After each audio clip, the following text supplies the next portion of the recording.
페이지 496페이지부터 유칙 담보물권에서 유치권이 나오는데요. 유치권도 이제 한 문제 정도가 나옵니다. 일단 유치권도 필요한 것만 정리하시면 되는데, 일단 유치권이 뭐냐? 타인의 물건 또는 유가증권을 점유하고 있고요. 만약에 점유하고 있고 요 타인의 물건에 관하여 생긴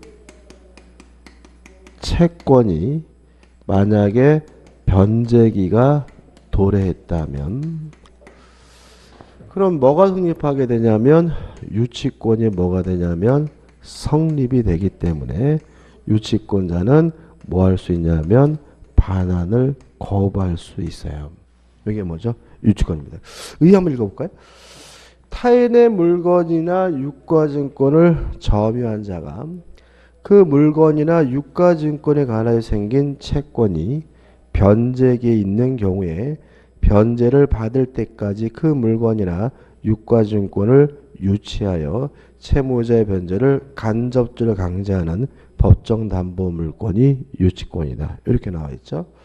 법적 성질 한번 보시기 바랍니다. 설명드릴 겁니다. 우측에 보시면 동시이해 항변권의 비교인데 일단은 의미 없고 성립해가지고 뭐가 나오냐면 성립요건에서 내용이 나옵니다. 여기다 이제 살을 붙이면 돼요.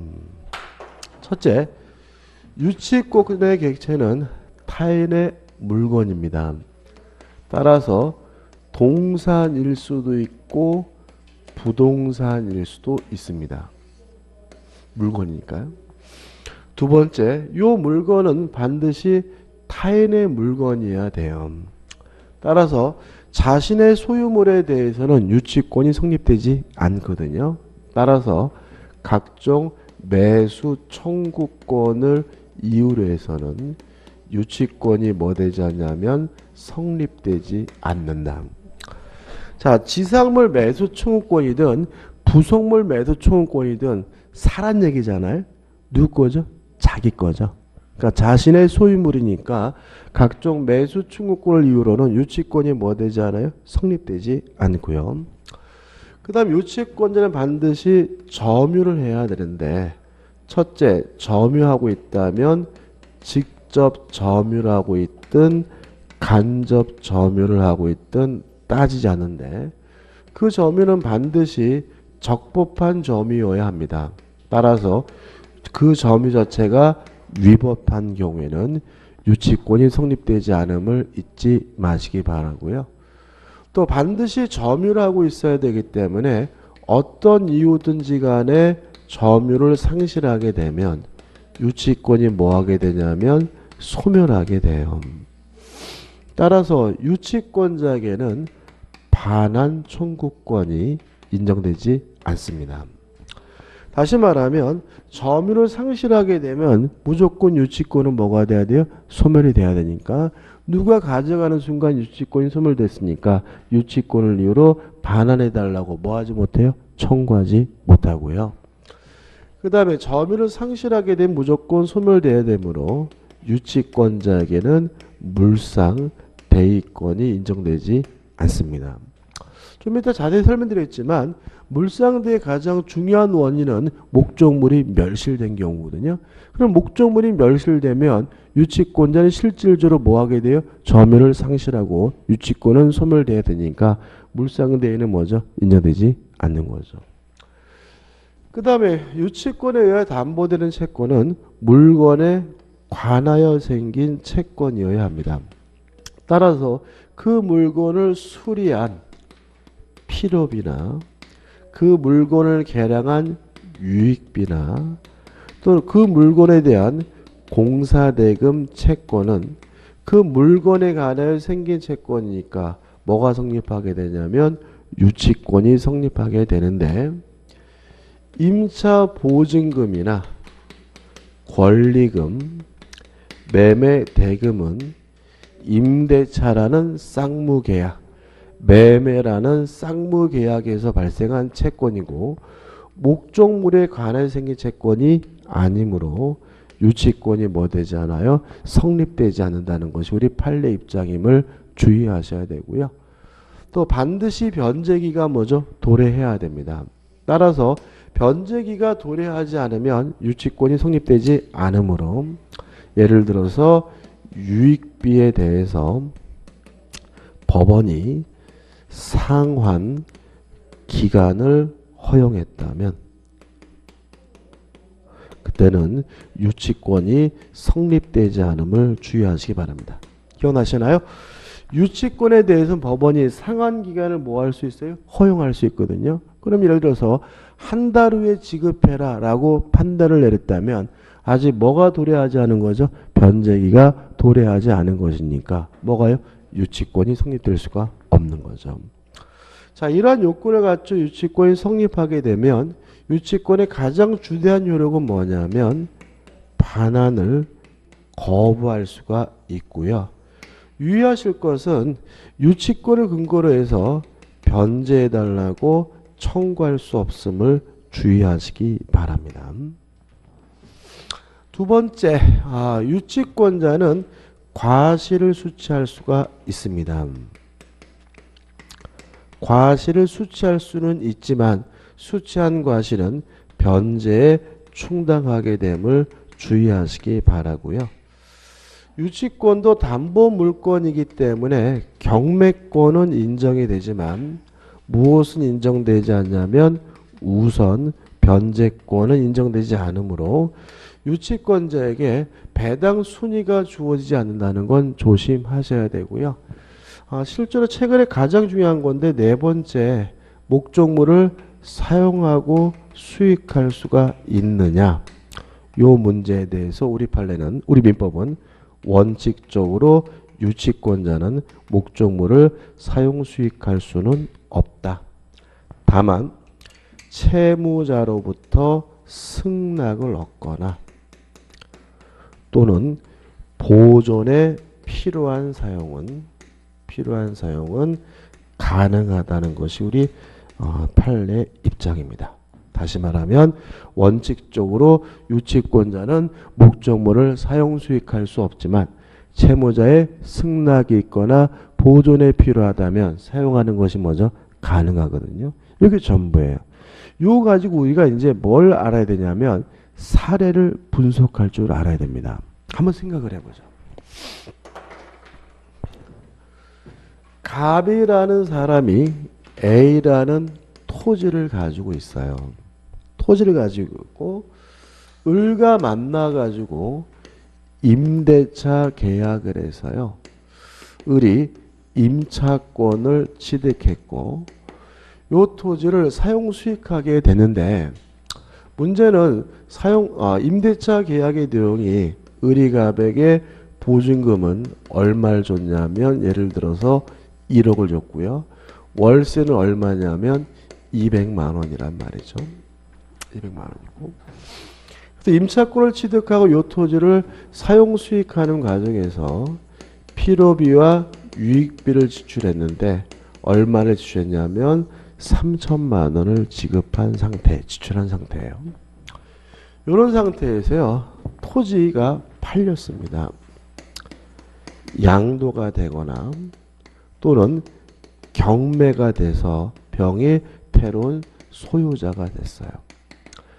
그래도 이 병이 내가 이 땅 주인이니까 나가라라고 을에게 지랄거릴 때 첫째, 을은 나는 임차권자이기 때문에 못 나간다라고 버틸 수 있나요? 없나요? 없다. 왜냐하면 임차권은 물권이 아니라 뭐죠?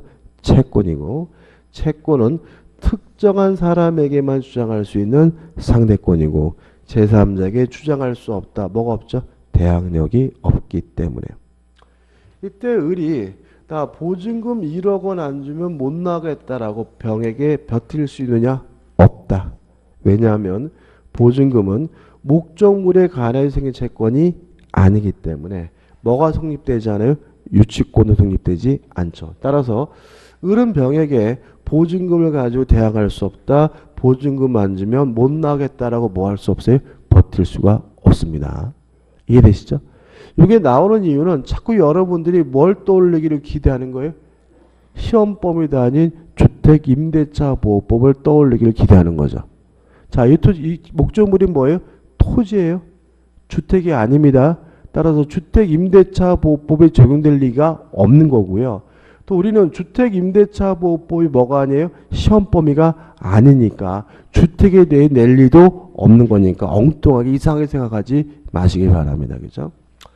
다만 필요비 유익비 요 3천만 원에 대해서는 을이 뭐가 성립하죠? 유치권이 성립하게 되는 거죠. 왜냐하면 필요비는 목적물에 관해 뭐예요? 생긴 채권이니까요. 따라서 을은 3천만 원 안 주면 못 나겠다는 이유로 첫째, 병에게 반환을 거부하는 것이 가능하죠. 다시 말하면 보증금 안 주면 못 나겠다라고 뭐 할 수는 없어요? 거부할 수는 없지만 3천만 원 안 주면 못 나겠다라고 뭐 할 수 있어요? 반환을 거부할 수 있는 이유는 요 필요비 유익비에 대해서 유치권이 뭐가 돼요? 성립되면 그런 거죠. 그죠? 저는 개인적으로 이 시험은 상관없는데 주택임대차보호법 폐지해야 돼요. 상가건물 임대차보호법 폐지했으면 좋겠습니다. 이런 법 만들지 말고 그냥 임차보증금에 대해서 뭘 인정해주면 돼요? 유치권 인정해주면 깽 끝이거든요. 왜냐하면 경매가 되더라도 유치권은 뭐 되지 않아요? 소멸되질 않아요. 그러니까 굳이 막 복잡하게 이런 걸 따질 필요 없이 그냥 임차인에게 이 보증금에 대해서 뭘 인정해주면요? 유치권을 인정해주면 경락인한테도 뭐 할 수 있어요? 대항할 수가 있으니까 세입자가 완벽하게 보호가 되거든요. 그래서 아까 말한 것처럼 이 민법점을 어떻게 개정하면 되냐면 타인의 물건에 관한 생긴 채권이 아니라 보증금 및 타인의 물건에 관해 생긴 채권 해가지고 앞에다가 뭐예요? 보증금 및 이 네 글자만 집어넣으면 주택임대차보호법도 필요 없고요. 상가건물 임대차보호법도 필요 없는 거거든요. 근데 이걸 막 이상하게 막 해버리니까 막 내용이 복잡해지는 거죠. 근데 왜 이런 이유도 있어요. 그러니까 이렇게 우리가 임차권이 완전히 개허접하게 민법이 규정하는 이유는 뭐냐면 독일 민법이라서 그래요. 독일은 걔네들은 뭐냐면 깔세거든요. 서양 애들은 보증금 안 줘요. 뭐예요? 깔세. 그러니까 사용료만 내거든요. 그러니까는 임차인 입장에서는 경매가 되더라도 어차피 뭘 안 내고 있어요? 보증금은 안 내고 있으니까 이사가는 불편은 있을지언정 경제적 손해는 입지를 안 하니까 굳이 뭐 대항력이니 이런 거 인정해 줄 필요가 없는 그 제도가 우리나라에 들어와 있는 거거든요. 근데 우리는 무조건 뭘 주는 나라예요? 보증금을 주는 나라니까 이 민법이 취약할 수밖에 없고 그러다 보니까 뭐예요? 주택임대차보호법이니 상가건물 임대차보호법이니 뭐 이상하게 막 법을 만드는 거죠. 근데 저는 개인적으로 그냥 여기다가 네 글자만 추가해버리면 이런 법들도 다 필요 없고 세입자들도 뭐죠?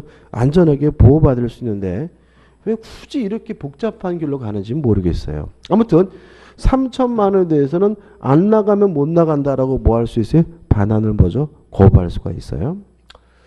두 번째 조심할 것은 이때 을이 병에게 필요비 유익비 3천만 원을 적극적으로 변제해달라고 청구할 수가 있느냐? 없다라는 점 조심하시기 바랍니다. 다시 말하면 유치권을 이유로 뭐 할 수 있을 뿐이에요? 반환을 거부할 수 있을 뿐 적극적으로 변제해달라고 뭐 할 수는 없어요? 청구할 수 없죠. 그러니까 을이 뭐죠? 버텨야 되는 거죠. 그죠? 그 다음에 세 번째 문제가 되는 것이 요 임차인이 원래 목적으로 계속해서 사용하고 수익하는 것이 가능한가? 요 문제에 대해서 우리 판례는 임차인이 원래 목적대로 사용 수익하는 것은 보전행위이기 때문에 가능하다는 것이 우리 판례 입장입니다. 다시 말하면 임차인은 원칙적으로 목적물을 뭐 할 수 없어요? 사용 수익할 수는 없어요. 다만 채무자로부터 승낙이 있거나 보존에 필요한 사용은 가능하잖아요. 근데 우리 판례에 따른다면 임차의 원래 목적대로 계속 사용 수익하는 것은 뭐로 보는 거죠? 보존 행위로 보기 때문에 계속해서 사용 수익하는 것은 가능하고요. 다만 차임은 지급해야 되느냐 요 문제에 대해서 계속해서 사용 수익했다면 차임은 뭘 해야 돼요? 지급을 해야 된다는 거죠. 만약에 지급해야 되는데도 지급을 안 했다면 부당이득으로서 그 이익만큼 뭘 해줘야 돼요? 반환을 해줘야 된다는 것까지 정리하시면 끝입니다. 이게 다예요. 그죠? 이 정도만 가지고 우리가 유치권에 관한 문제를 풀 수가 있습니다. 교재를 한번 좀 읽어보시기 바라고. 그 다음에 504페이지 오시면 뭐가 나오냐면 질권이 나와요. 질권은 안 할 거예요. 왜 안 하냐면 문제가 잘 안 나와요. 안 나오는데 굳이 이걸 할 필요는 없는 거고요. 우리가 다음 주부터 기출문제 들어가잖아요. 그죠? 그죠? 다음 주부터 이제 기출문제 들어가는데 기출문제 들어가시면 이제 아실 거예요. 이제 어디가 나오는지. 저는 뭐 10년간 이런 거 안 해요. 왜냐하면은 10년 전 거 출제하지는 않아요. 그죠?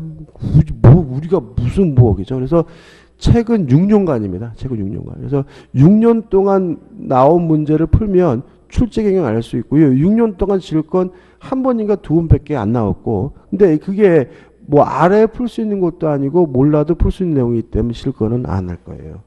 그래서 우리는 어디를 할 거냐면 512페이지 뭐죠? 저당권으로 갑니다. 일단 저당권의 서설에서 의가 나오죠. 유치권도 한 문제짜리고요. 저당권도 뭐죠? 한 문제짜리입니다. 일단 저당권이라는 건 뭐냐면 점유를 이전하지 않고 설정, 등기 등을 통해서 우선 변제받을 수 있는 담보 물건이 뭐죠? 저당권이다. 대표적인 뭐죠? 약정 담보 물건입니다. 그래서 우측에 보시면 저당권이 성립해가지고 설정 계약과 등기를 함으로써 성립하게 되는 것이 원칙이고요. 출제할 부분은 아닙니다.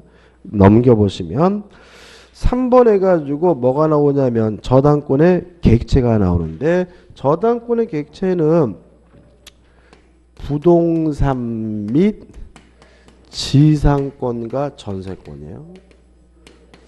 저당권의 객체는 뭐라고요? 부동산과 지상권과 전세권입니다. 따라서 저당권은 부동산과 같은 물건에도 설정할 수 있고요. 지상권, 전세권과 같은 뭐에도 설정할 수 있어요? 권리에도 설정할 수 있거든요. 그래서 만약에 물건의 객체는 원칙적으로 물건이다라는 말은 맞지만 물건의 객체는 항상 언제나 객체가 물건이다 그러면 뭐죠? X다. 왜냐하면 저당권은 지상권과 전세권과 같은 뭐에도 권리에도 설정할 수가 있으니까 물건의 객체는 원칙적으로 뭐죠? 물건이고 예외적으로 뭐죠? 권리까지 객체가 될 수 있음을 주의하시기 바라고. 4번 피담보 채권이라는 것은 저당권에 의하여 담보되는 채권인데 무제한입니다. 아무런 제한이 없어요. 그래서 꼭 금전 채권일 필요도 없고요. 미래 채권이어도 상관이 없고요. 또 불특정, 불확정한 채권도 상관이 없음을 잊지 마시기 바라고. 그 다음에 특수한 성립은 볼 필요 없고 오른쪽 하단에 보시면 저당권에 이렇게해가지고 1. 저당권에게 미치는 범위에서 피담보 채권의 범위에서 넘겨보시면 얘가 나와 있어요. 그죠? 내용이 나옵니다. 자, 이런 얘기입니다. 을이 갑에게 1억을 빌려주고 1억을 담보하기 위해서 A 부동산에다가 저당권을 설정했거든요. 그러면 이 저당권에 의하여 담보되는 이 채권, 피담보 채권을 보면서 첫째, 원금, 원본이 담보가 되고요. 두 번째, 이자가 있다면 이자도 담보가 되고요. 세 번째, 위약금에 관한 약정이 있다면 위약금도 담보가 되고요. 네 번째, 지연손배금, 다시 말하면 지연배상금도 저당권에 의해서 담보가 되고요. 다섯 번째, 경매비용, 실행비용도 저당권에 의해서 담보가 됩니다. 여기서 조심할 것이 뭐냐면 원본 이자 위약금이 저당권에 의해 담보가 되려면 등기가 필요합니다. 만약에 등기가 안 돼 있다면 이자 위약금은 저당권에 의해서 담보될 수가 없어요. 지연 손배금이나 실현기용은 등기 없이도 저당권에 의해서 담보가 됩니다. 그 다음에 지연 손배금은 몇 년분만 담보가 되냐면 1년분만 담보가 됩니다. 이에 반해서 이자는 무제한이라는 거 꼭 기억해 두시기 바랍니다. 다시 말하면 저당권에 의하여 담보되는 지연 손배금은 몇 년분만요? 1년분만 담보가 되고요. 이자는 뭐죠? 무제한이다. 꼭 기억해 두시기 바랍니다. 그 다음 우측에 보시면 목적물의 범위에서 1. 저당권의 율은 부합물에도 미치고 종물에도 미쳐요. 끝이에요. 그러면 이거는 이제 끝이고 연습을 해보자고요. 연습. 다 한 겁니다. 저당권의 율은 어디에도 미쳐요? 부합물에도 미치고 뭐에도 미칩니까? 종물에도. 그럼 한번 생각해 보세요. 1층 건물이 있는데요. 1층 건물에 저당권이 설정이 됐어요. 그리고 나서 2층으로 뭐가 됐냐면 중축이 됐어요. 그럼 어떻게 되냐면 요 중축이 된 부분이 원칙에 따라서 부합이 됐다면 저당권율은 부합물에도 미치고 뭐죠? 종물에도 미치니까 저당권의 효력은 1층뿐만 아니라 2층에도 효력이 미친다. 따라서 경락을 받은 사람은 1층뿐만 아니라 2층까지 뭘 갖게 돼요? 소유권을 갖게 된다. 이해되시죠? 근데 만약에 2층이 구조상 이용상 독립성이 있다는 이유로 뭐 되지 않았어요? 부합되지 않았다면 저당권력은 어디는 미치지 않아요? 2층에는 미치지 않는다. 따라서 경락을 받은 사람은 1층에 대해서만 소유권을 갖고 2층에 대해서는 뭐 가질 수 없어요? 소유권을 가질 수가 없다. 이 얘기인 거예요. 다른 건 고려하지 않아요. 이것이 부합됐느냐 안 됐느냐 가지고만 따져요. 2층이 무효가든 미등기든 그런 거 고려하지 않아요. 불법이든 적법이든 그런 거 고려하지 않아요. 2층이 경매 목적물로 가치가 경매 과정에 평가됐는지 안 됐는지도 그런 것도 고려하지 않아요. 또 2층이 저당권 설정 후에 증축됐는지 설정 전에 증축됐는지 그런 것도 고려하지 않아요. 오로지 뭐만 가지고요?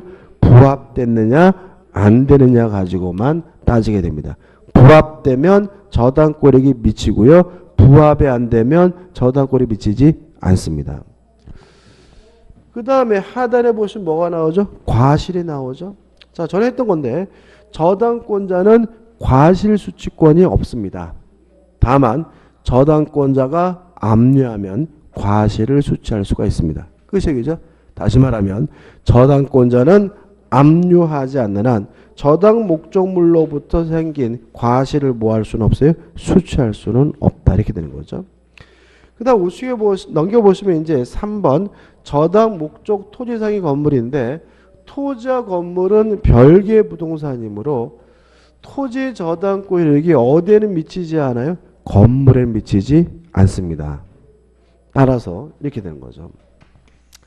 땅이 갑의 것이고 건물이 갑의 것인 상태에서 토지에만 뭐가 설정이 됐어요? 저당권이 설정이 된 상태에서 토지가 경매라더라도 뭐만 경매가 되는 거죠? 토지만 경매가 되고 건물에 효력이 미치지 않아요. 그 결과 만약에 땅은 을의 것, 건물은 갑의 것이라면 갑은 뭘 갖게 돼요? 법정 지상권을 취득하는 거죠. 왜요? 저당권 설정 당시 건물이 있었고 건물과 토지에 같았다가 뭐죠? 달라지니까요. 그럼 여기서 우리가 생각해 볼 거 있죠. 2번 저당 토지의 건물에 대한 일괄광고입니다. 자, 이런 겁니다. 나대지인 상태에서 을 앞으로 토지에 대해서 저당권이 설정이 됐어요. 그러고 나서 갑이 건물을 신축했습니다. 그래서 을이 갑이 돈을 안 갚자 뭘 했냐면 토지를 경매했어요. 그래서 병이 경락을 받으면 갑이 법정지상권을 취득해요, 못해요? 못하겠죠. 왜냐하면 이 순서잖아요. 저당권이 설정되고 건물이 뭐죠? 신축됐다는 말은 저당권 설정 당시 뭐가 없었다는 얘기예요? 건물이 없었다는 얘기니까 갑은 법정지상권을 뭐하지 못해요? 취득하지 못하고요. 요 건물은 철거당하게 됩니다. 이렇게 흘러가는 것이 뭐예요? F임인 거예요. 이해되시죠? 그죠? 꼭 이래야 되느냐? 요 문제에 대해서 우리 민법은 저당권자들은 토지와 건물을 이 경우에는 한꺼번에 경매에 싹 넣을 수가 있는데 이걸 뭐라 그러냐면 일괄 경매 청구권이라고 합니다. 자, 일괄 경매 가지고 토지에 대해서도 경매대금이 나오고 건물에 대해서도 경매대금이 나오면 토지대금에서만 우선 변제 받을 수 있고요. 건물 대금에 대해서는 우선 변제 받을 수는 없습니다. 자, 이게 개념인데 여기서 두 가지를 주의하시면 돼요. 첫째, 토지만 경매할지 일괄 경매할지 저당권자가 자유롭게 선택하는 것이 가능하다. 다시 말하면 건물이 철거당하는 일이 있더라도 이 토지 저당권자에게 일괄 경매해줘야 될 의무는 없음을 주의하시기 바랍니다. 다시 말하면 땅만 경매해서 건물을 철거당하게 할 것인지 아니면 일괄 경매할지 누구 마음이요? 저당권자 마음입니다. 두 번째 주의하실 점은 이 건물의 소유자가 반드시 저당권 설정자 소유해야 합니다. 만약에 저당권 설정자가 소유하지 않고 있다면 이때는 일괄 경매할 수 없다는 것이 판례 입장입니다.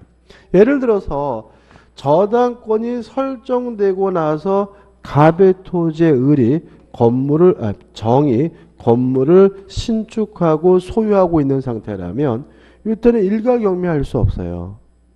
누가 건물의 소유자야 돼요? 저당권 설정자 건물을 소유하고 있어야 되니까요. 다만 정이 신축한 건물이더라도 갑이 나중에 건물에 관한 소유권을 취득했다면 이때는 뭐죠? 일괄 경매가 가능해요. 다시 말하면 누가 건물을 신축했든지 누가 건물을 소유하고 있다면요.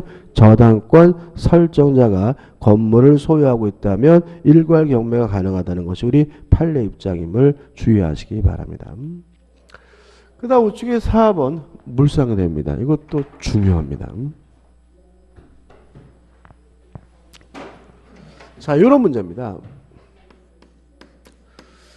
을이 갑에게 1억 원을 빌려주고 1억을 담보하기 위해서 갑소유 A 부동산에다가 저당권을 설정했어요. 근데 문제는 이 건물이요. 멸실됐어요.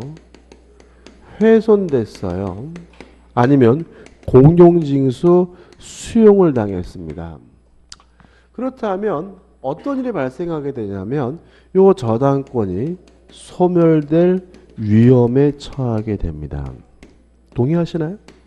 건물이 없어지면 저당권 먼저 소멸될 것이고 공용징수 수용을 당하게 되면 등기관이 등기 목적물에 있는 모든 권리를 직권으로 말소해버려요. 그래서 저당권 등기도 직권으로 말소해버리기 때문에 저당권이 뭐할 위험에 처해요? 소멸될 위험에 처하는 거죠. 그래서 저당권자를 보호할 필요가 있는데 다행히 이런 일이 생기면 돈이 생겨요.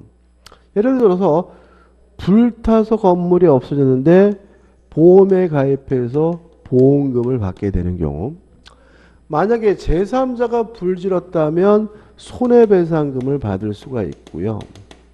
아니면 공용징수 수용을 당하게 되면 수용 보상금을 받을 수가 있는데 만약에 저당권자가 이런 가치 변형물에 대해서 지급 또는 인도 전에 압류를 했다면 저당권이 소멸되지 않고 가치 변형물에 계속 그 효과가 미치는데 이걸 뭐라 그러냐면 물상대위라고 합니다.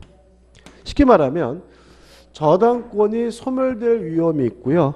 가치 변형물이 생기는 경우에 그 가치 변형물에 대해서 지급 또는 인도전에 압류하면 저당권 등이 소멸되지 않고 계속 그 효과가 미치는 것이 뭐죠? 물상대위인 거죠. 자, 여기서 정리해 봅니다. 중요한 거. 첫째, 물상대위가 인정되는 것은 저당권뿐만 아니라 질권도 물상대위가 인정되고요. 전세권도 물상대위가 인정됩니다. 뭐는 물상대위권이 없죠? 유치권은 없다. 왜냐하면 멸실돼서 점유를 상실하면 유치권은 뭐가 돼야 될 권리예요? 소멸될 권리니까요. 두 번째 주의할 점은 물상대위가 인정되려면 저당권 등이 소멸될 위험에 처해야 된다. 만약에 돈이 생겼다 하더라도 저당권 등이 소멸될 위험이 없다면 그때는 물상대위는 인정되지 않습니다. 예를 들어서 갑이 요 건물을 병에게 팔고요. 병으로부터 매매 대금을 받았을 때 요 매매 대금에 대해서는 물상대위가 인정되지 않습니다. 왜요? 팔리더라도 매매가 되더라도 저당권 등이 뭐 될 위험이 없어요? 소멸될 위험이 없으니까. 오히려 누가 문제예요? 산 사람이 문제지 저당권자 신경 일은 아니니까요. 마지막으로 주의할 점은 지급 또는 임도 전에 압류를 해야 되는데 꼭 저당권자가 압류를 해야 되느냐? 이 문제에 대해서 우리 판례는 저당권자가 압류를 하든 제3자가 압류를 하든 지급 또는 임도 전에 압류가 이루어지면 상관이 없다는 것이 판례 입장입니다. 시험에 출제라서 대단히 높은 부분이거든요. 정리해 볼게요. 자, 첫째, 물상대위가 인정되는 권리는 저당권, 질권, 전세권이고 유치권 인정되지 않는다. 두 번째, 저당권 등이 소멸될 위험에 처해야 되므로 매매 대금에 대해서는 물상대위가 인정되지 않는다. 세 번째, 지급 또는 인도 전의 압류를 저당권자가 하든 제3자가 하든 상관이 없다는 것이 판례 입장이라는 거 꼭 기억해 두시기 바랍니다. 그 다음에 저당권자의 채권을 변제받는 방법에서 내용이 나오는데 여기 읽어보지 않으셔도 돼요. 어디까지 읽어보지 않으셔도 되냐면 522페이지 하단까지 읽어보시면 않아도 되고 읽어보면 어려워요. 근데 여기서 정리를 해야 돼요. 뭘 정리할 거냐면 경매에 대해서 정리를 할 겁니다. 경매. 필요한 것만. 일단 경매가 이루어졌을 때 권리의 소멸 여부를 판단할 줄 알아야 되는데요. 이거 복잡하게 생각하면 한없이 복잡하고 또 의외로 간단한데 세 가지 이하만 기억하시면 돼요. 첫째, 모든 저당권은 무조건 소멸한다. 자, 경매가 이루어지면 모든 저당권은 어떻게 소멸하냐면 무조건 소멸합니다. 두 번째, 용익물권의 소멸 여부는 용익권이 할게요. 용익권의 소멸 여부는 최우선순위 저당권과 비교한다.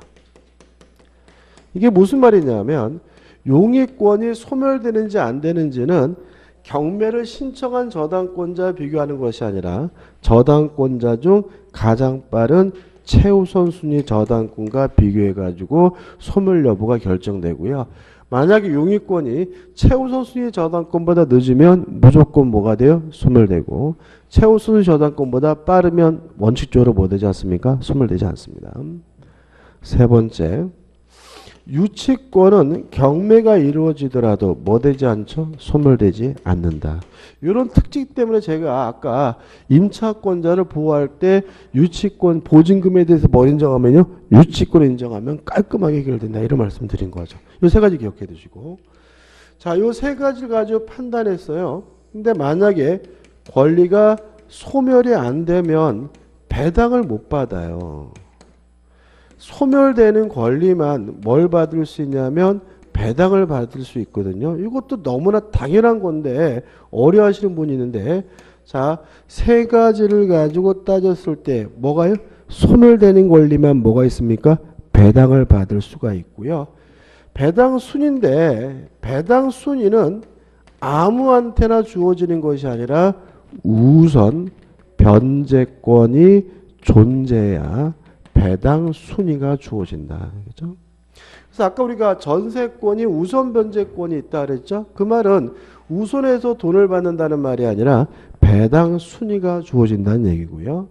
유치권자는 우선 변제권이 없다라는 말은 배당 순위가 주어지지 않는데 유치권자에게 배당 순위가 주어지지 않는 이유는 소멸되는 권리만 배당을 받을 수 있어서 그래요. 근데 유치권은 경매가 되더라도 원칙적으로 뭐 되지 않아요? 소멸되지 않으니까 배당을 못 받아요. 따라서 배당 순위가 주어지지 않고요. 그래서 우선 변제권이 있어요. 뭐가요? 배당 순위가 주어집니다. 자, 연습을 해볼 건데 세 가지만 해볼 거예요. 첫째, 맨 앞에 갑 앞으로 저당권이 설정이 되어 있고요.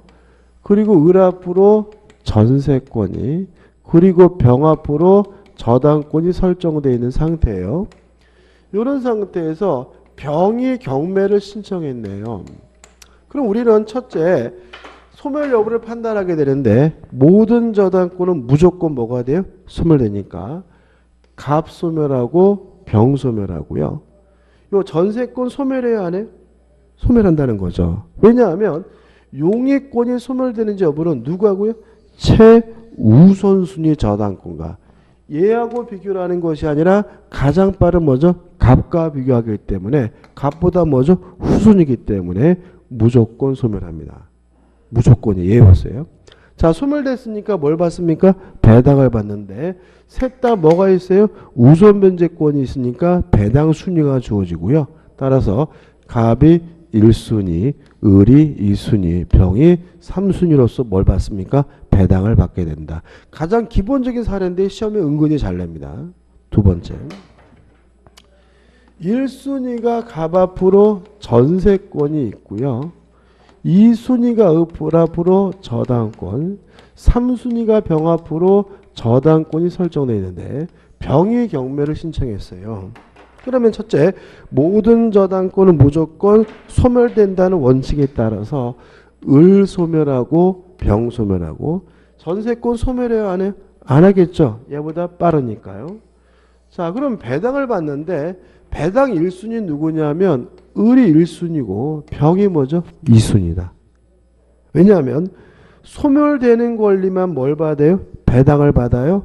소멸 안 되는 권리는 뭘 받지 못해요? 배당을 못 받아요. 그럼 이 사람은 돈 못 받느냐? 아니다. 경락인한테 받는다 이런 얘기죠. 그죠? 소멸 안 되니까. 그죠? 예를 들어 가지고 5억짜리인데 둘 다 전세권이 3억이 설정돼 있어요. 그러면 요거는 경락받고 싶으면 5억 다 써야 돼요. 왜요? 다 소멸된다는 말은 경락인 입장에서 뭐죠? 깨끗한 물건을 받는 거니까. 근데 이 경우는 얼마만 써야 돼요? 2억을 써야 돼요. 왜냐하면 둘만 소멸되고 갑이 소멸되지 않는다는 말은 얘 전세금을 누구한테 받는다는 얘기예요? 나한테 받는다는 얘기거든요. 무슨 말 이해하시죠? 그죠? 그래서 이거 뭐죠? 2억. 그래서 이거를 판단할 줄 알아야 되고요. 그 다음에 세 번째는 중요하기보다는 높아심에서 말씀드리는 건데 1순위가 갑 앞으로 저당권이고요.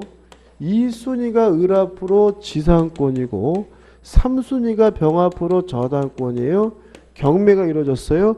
첫째, 모든 저당권은 무조건 소멸된다는 원칙에 따라서 갑 소멸하고 병 소멸하고 지상권 소멸해야 안 해? 하겠죠. 왜요? 최우선순위 저당권보다 늦으니까. 배당 순위는 어떻게 돼요? 갑이 1순위, 병이 2순위다. 을에게는 배당 순위가 주어지지 않는다. 왜냐하면 배당 순위는 뭐가 있어야지만요? 우선 변제권이 있어야지만 주어지는 거니까. 아까 우리가 지상권 할 때 우선 변제권 얘기 안 했죠? 전세권 할 때 뭐라 그랬어요? 없구나. 얘는 뭐죠? 용익물권인데 뭐가 있다고요? 우선 변제권이 있다 그랬죠? 걔만 특이한 거예요. 지상권, 지역권은 뭐가 없어요? 우선 변제권이 없고요. 따라서 최우선 저당권보다 후순위면 무조건 소멸되고 배당 순위가 주어지지 않습니다. 왜 그렇게 된 거예요? 이유는 또 뭐예요? 걔네는 뭐니까? 깔세니까. 걔네는 뭐라고요? 깔세. 걔네들은 뭘 안 낸다고요? 보증금을 안 낸다고. 그러니까 지상권 지역권자에게는 받을 돈이 없는 사람이에요. 걔네들은 뭐가 없으니까? 보증금 제도가 없으니까 굳이 지상권 지역권자에게 뭘 인정해 줄 이유가 없어요? 배당 순위를 인정해 줄 필요가 없으니까 이런 식으로 규정되어 있는 거니까 좀 상식적이지 않을 수가 있으니까 좀 주의하시기 바랍니다. 끝이죠.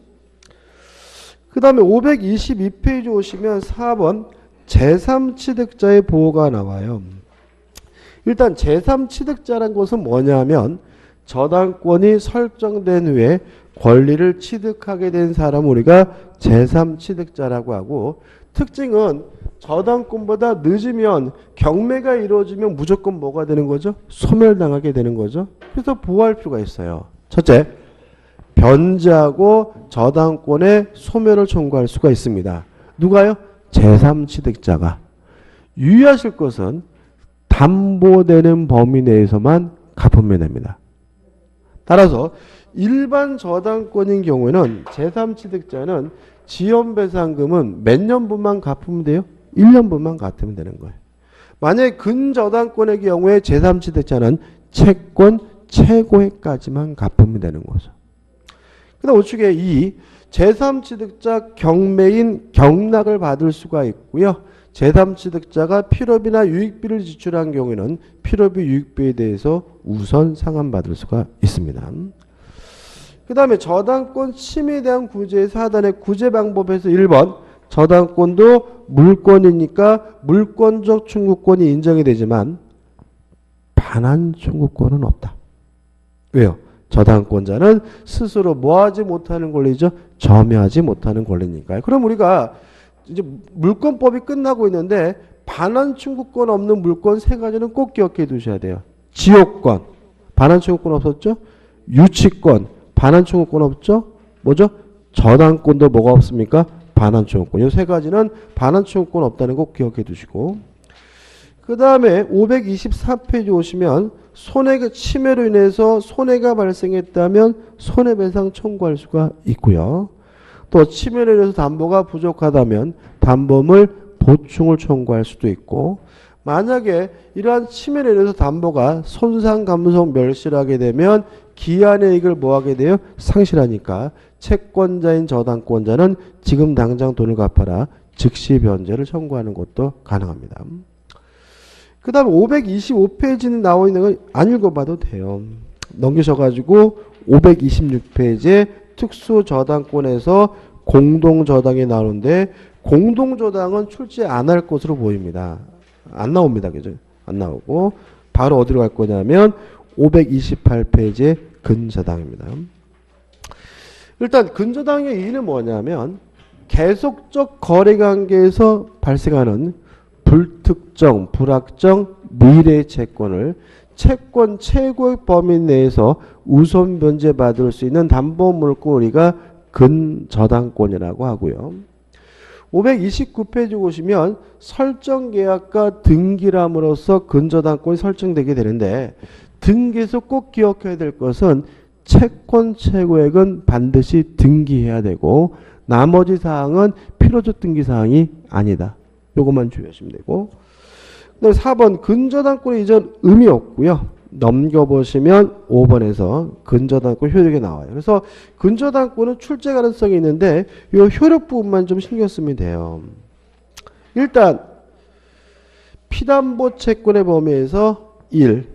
이자는 채권 최고액에 산입된다. 주의하실 것은 지연배상급은 굳이 1년분에 하나지 않습니다. 다시 말하면 근저당권의 경우에는 채권 최고액 범위 내라면 지연배상금은 몇 년분에 하나잖아요?